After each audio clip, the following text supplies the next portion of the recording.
ମୁଁ ଦିନେଶ କୁମାର ମଲ୍ଲିକ ନବଘନ ମହନ୍ତ ମାୟାଧର କଳା ଶିक्षक मोर पिलादिन इच्छा थिला जे उत्कलमणि गोपबंधु दास प्रतिष्ठा स्कूल गोटे बुलापी आज सौभाग्य मिली साक्षी गोपाल ठाकुर को दर्शन कलापर इच्छा है उत्कलमणि प्रतिष्ठा कर वनवादी विद्यालय जो आम पिला पढ़ीलु ये विद्यालय अनेक परंपरा रही अनेक महापुरुष पंचशखर पंचम मूर्ति रही से जो कथा जो मनोरम रही प्राकृतिक जिनस रही आपण मैंने आसतु देखु एवं ये एक निरा प्रकार लगे विद्यालय परिसर में उत्कल गोपबंधु दास जहाँ स्मृति रही केवे मनरू भूली हम ना आम उपभोग कलु आप उपभोग कर।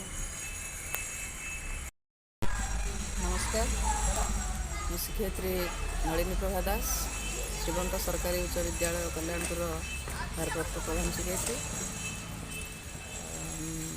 पवित्र श्रीक्षेत्र धाम पुरी धाम श्री जगन्नाथ धाम श्री जगन्नाथ को दर्शन करने निमंते आम आसलु। पुरी बेलाभूमि श्री जगन्नाथ दर्शन ये अनेक जगह बुलवा पर आसी आम पहुँची साक्षी गोपाल ठारे सत्यवादी स्थान रे। तो सत्यवादी आमर जो क्षीरचोरा गोपीनाथ मंदिर साक्षी गोपाल मंदिर ताकू बुली दर्शन कलु ठाकुर को बहुत आनंद लगिला। तार निकट में थिबा सत्यवादी वन विद्यालय को मध्य आसथिलु। सेठी हमर उत्कलमणि गोपबंधु दास जो स्मृति सब रही आम देखिलु।